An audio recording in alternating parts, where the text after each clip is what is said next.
नमस्कार छात्रों, आज हम आपको 11वीं क्लास के चैप्टर नंबर 1 समुच्चय यानी सेट्स की एक्सरसाइज 1.4 के बारे में आपको बताएंगे।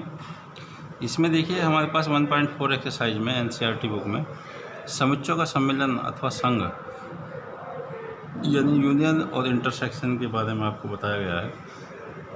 समुच्चयों का सम्मिलन अथवा संघ यानी यूनियन ऑफ द सेट्स, ये दो समुच्चय ए और बी हमारे पास दिए हुए हों तो ए और बी के सभी तत्वों का समुच्चय ए और बी का संघ कहलाता है।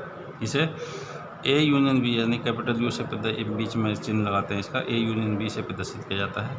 और प्रतीक रूप में A N B is equal to X ऐसा है कि एक्स बिलोंग्स टू ए या एक्स बिलोंग्स टू बी, इससे प्रदर्शित करते हैं। इसी तरह से समुच्चयों का प्रतिच्छेदन यानी इंटरसेक्शन ऑफ द सेट्स, यदि दो समुच्चय ए और बी हमारे पास दिए हुए हैं तो समुच्चय ए तथा बी के उन सभी तत्वों का समुच्चय जो ए और बी दोनों में कॉमन हो यानी कि अभिनिष्ठ हों, उनका समुच्चय जो है ए और बी का प्रतिच्छेदन अथवा सर्वनिष्ठ कहलाता है या इंटरसेक्शन ऑफ द सेट्स कहा जाता है। इसे ए इंटरसेक्शन बी यानी उल्टा यू प्रदर्शित कर देते हैं, इससे प्रदर्शित किया जाता है यानी A intersection B equal to X belongs to A तथा एक्स बिलोंग्स टू बी। इस पर आधारित दोनों सब पर आधारित जो है हमारे पास 1.4 एक्सरसाइज के सवाल हैं। तो देखिए हमारे पास बहुत सिंपल क्वेश्चन है ये भी। यूनियन में ए और बी के सारे एलिमेंट लेने होते हैं, कॉमन और नॉन कॉमन। इंटरसेक्शन में केवल कॉमन एलिमेंट दिए जाते हैं। इन पर देखिए क्वेश्चन नंबर 1 एक्सरसाइज 1.4 का ये कह रहा है निम्नलिखित में से प्रत्येक समुच्चय का युग्म सम्मिलन तथा क्वेश्चन नंबर 5 में इसी नहीं सवाल क्वेश्चन यही है, संख्याएँ यही हैं। 1 में सम्मिलन निकालना यानी यूनियन निकालना है और क्वेश्चन नंबर 5 में सर्वनिष्ठ निकालना है, इन्हीं सवालों का। तो इन पे देखिए मैं सवाल कर दे रहा हूँ, दोनों का यूनियन और इंटरसेक्शन एक साथ बताऊँगा। जैसे देखिए हमारे पास आंसर लेंगे इसका, पहले का फर्स्ट पार्ट ये दिया हुआ है z is equal to 1 3 5, y is equal to 1 2 4। इसका यूनियन और इंटरसेक्शन दोनों निकालने हैं। अगर देखिए 1 का फर्स्ट करें तो यूनियन यानी कि z union y is equal to ये हो जाएगा, एलिमेंट लिख देंगे इससे पहले तो 1 3 5 यूनियन 1 2 4। इसके आंसर हो जाएंगे, सारे कॉमन और नॉन कॉमन एलिमेंट लेते हैं इसमें, तो 1 2 3 4 5 ये वैल्यू हो जाएंगे। और अगर 5 का फर्स्ट निकालना हो तो 5 के फर्स्ट में इनका इंटरसेक्शन लेते हैं, z इंटरसेक्शन y। तो इसमें पहले तो एलिमेंट लिख देंगे 1 3 5 और चिन्ह लगा देंगे 1 2 4। तो देखिए केवल कॉमन एलिमेंट लेते हैं इसमें z इंटरसेक्शन y में, तो कॉमन एलिमेंट इसमें देखिए है 1 हमारे पास, तो इसका आंसर 1 हो जाएगा। इसी तरह से 1 का सेकंड पार्ट अगर लेंगे, 1 के सेकंड पार्ट में दे रखा है a is equal to A E I O U और b इज इक्वल टू दे रखा है ए बी सी। तो अगर पहले का फर्स्ट पार्ट करना है तो इसमें ही ए यूनियन बी निकालते हैं, वैल्यू लेंगे पहले तो ए ई आई ओ यू और यूनियन का चिन्ह ए बी सी।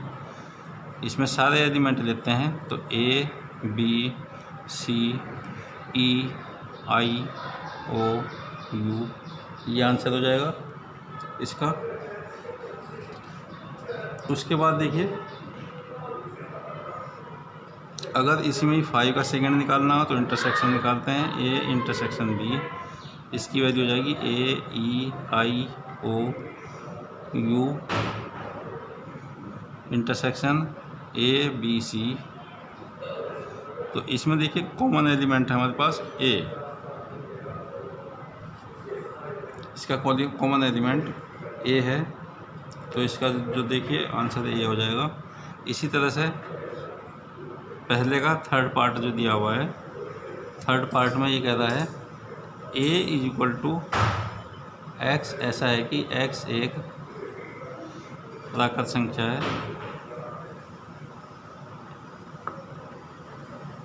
और 3 का गुणज है, यानी 3 से कटने वाली या गुणज संख्या है प्राकृत संख्या। तो 3 से गुणज की जो प्राकृत संख्या होती हैं ये वैल्यू होती है, चाहे तो इसको जो है सारणीय विधि के द्वारा लिख सकते हैं हम 3, 6, 9, 12 ... b इज इक्वल टू दे रखा है x ऐसा है कि x संख्या 6 से कम प्राकृत संख्याएं हैं।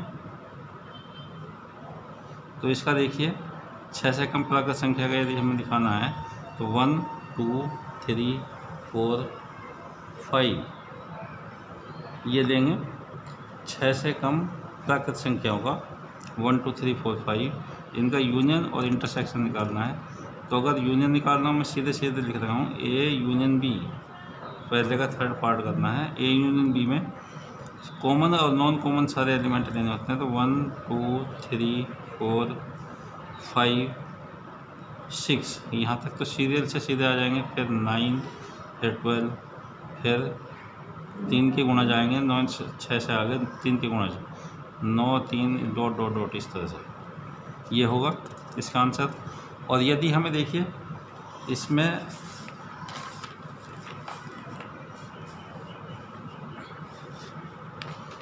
पाँचवें का थर्ड करना हो, क्वेश्चन नंबर 5 का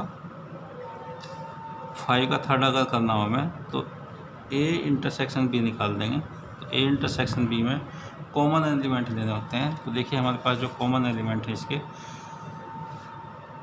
3 ये कॉमन एलिमेंट है। तो इसका आंसर 3 हो जाएगा। 3 ये आंसर होगा।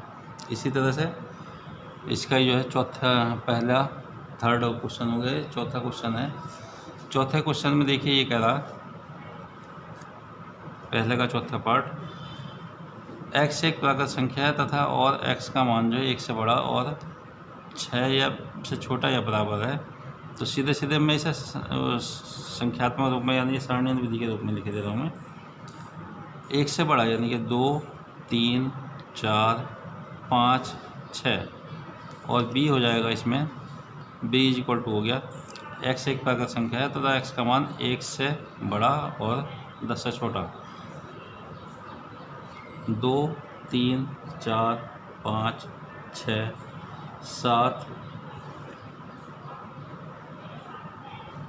8, 9 10 से छोटी संख्या 1 से बड़ी और 10 से छोटी संख्याएं हैं। इनका यूनियन और इंटरसेक्शन निकालना है हमें। तो देखिए ए यूनियन बी निकालना है। तो ए यूनियन बी में सारे कॉमन और नॉन कॉमन एलिमेंट लेते हैं इनके। तो 2, 3, 4, 5, 6, 7, 8, 9 ये आंसर हो जाएगा। और इंटरसेक्शन निकालना हो तो कॉमन एलिमेंट 2, 3, 4, 5, 6 ये पाँचवें का चौथा पार्ट हो गया। इसी तरह से पहले का अगर पाँचवा पार्ट निकालना है, क्वेश्चन नंबर 1 का पाँचवा पार्ट अगर लेना है 1 का, तो ये है देखिए हमारे पास a इज इक्वल टू दिया हुआ है 1, 2, 3 और b इज इक्वल टू दिया हुआ है 5।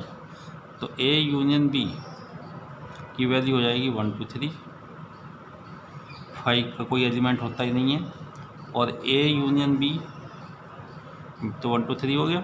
और पाँचवें का पाँचवा पार्ट करना हो तो a intersection b is equal to हो जाएगा 5, यानी कोई भी एलिमेंट कॉमन नहीं है। तो इस तरह से हम इसके जो है पार्ट कर सकते हैं क्वेश्चन नंबर 1 के। उसके बाद देखिए इसी तरह से क्वेश्चन नंबर 6 है हमारे पास। क्वेश्चन नंबर 6 में ये कुछ पार्ट मैं बता दे रहा हूँ आपको। ये कह रहा है यदि ये समुच्चय दिए हुए हैं a is equal to 3, 5, 7, 9, 11, b is equal to ये, c इज इक्वल टू ये, d इज इक्वल टू ये, तो इनके मान निकालने हैं अलग अलग। तो इनके देखिए आंसर यदि निकालना चाहें हम, सीधे वैल्यू लिख रहा हूँ मैं इसकी, दोबारा बार बार रिपीट नहीं करूँगा। ए इंटरसेक्शन भी निकालना, तो एक एलिमेंट 3, 5, 7, 9, 11 इंटरसेक्शन b की वैल्यू है 7, 9, 11, 13। तो इसके जो एलिमेंट होंगे हमारे पास, कॉमन एलिमेंट लेने हैं इंटरसेक्शन में, मैंने जो दोनों में हों। देखिए 7 दोनों में है, उसके बाद 9 दोनों में है, उसके बाद 11 ये दोनों में है। इस तरह से कॉमन एलिमेंट इसके ये होंगे। इसी तरह से देखिए चौथा पार्ट है इसका, फर्स्ट पार्ट तो ये हो गया। चौथे पार्ट का वैल्यू दे रखी है, इसका आंसर होगा A intersection B, intersection B नहीं सी, ए इंटरसेक्शन सी। तो ए की वैल्यू लिख देंगे इसमें 3, 5, 7, 9, 11। इंटरसेक्शन सी की वैल्यू होती है 11, 13, 15।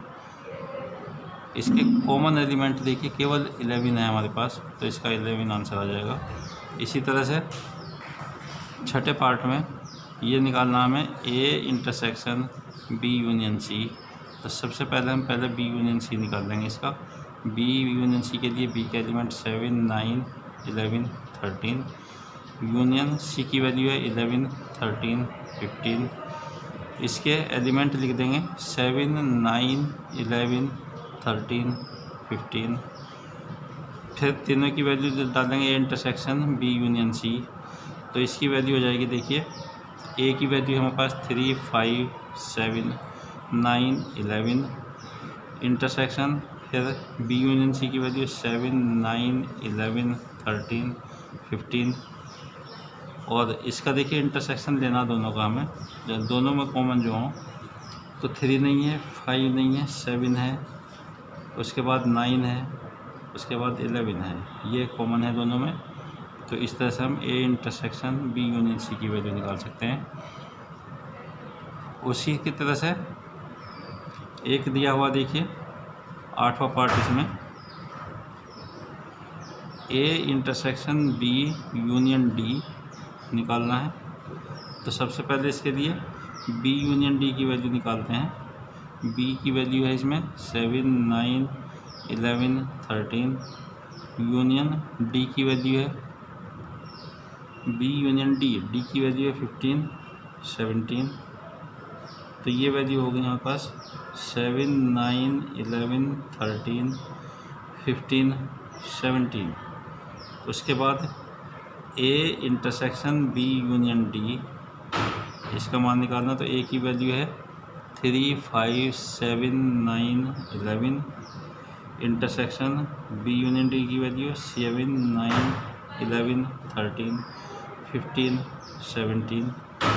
तो इसका इंटरसेक्शन होगा, एक तो 7 हो जाएगा, 7 यहाँ भी है, 7 यहाँ भी है, उसके बाद 9 हो जाएगा, यहाँ भी है और यहाँ भी है, फिर 11 हो जाएगा।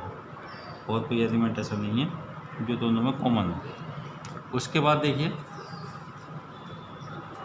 एक और सवाल दिया हुआ है इसका, क्वेश्चन नंबर 10, 6 का 10 पार्ट। ये क्या रखा है इसमें, A union B D, A union D intersection B union C, इसकी वैल्यू निकालनी है। तो देखिए हमारे पास जो वैल्यू दे रखी है इनकी, पहले ब्रैकेट को सॉल्व करते हैं। ब्रैकेट, तो ब्रैकेट में पहले ए यूनियन डी की वैल्यू निकालते हैं। A union D is equal to, A की वैल्यू है 3, 5, 7, 9, 11। यूनियन डी की वैल्यू है 15, 17। तो इसका आंसर हो जाएगा 3, 5, 7, 9, 11, 15, 17। उसके बाद बी यूनियन सी, बी की वैल्यू है हमारे पास 7, 9, 11, 13। यूनियन सी की वैल्यू है 11, 13, 15। तो इसका वैल्यू होगी हमारे पास ये 7, 9, 11, 13, 15। उसके बाद सारे की वैल्यू निकालनी है हमें, ए यूनियन डी और इंटरसेक्शन बी यूनियन सी। तो इसकी वैल्यू होगी, पहले इनके मान डाल देंगे। ए यूनियन डी की वैल्यू तो होगी 3, 5, 7, 9, 11, 15, 17। इंटरसेक्शन ये वैल्यू होगी 7, 9, 11, 13, 15। तो इसके मान हो जाएंगे, देखिए 7 दोनों में है, इंटरसेक्शन निकालना है, फिर 9 दोनों में है, फिर 11 दोनों में है, फिर 15 दोनों में है। ये आंसर होगा इसका। इस तरह से हम इस एक्सरसाइज के अन्य सवाल भी कर सकते हैं। Thank you.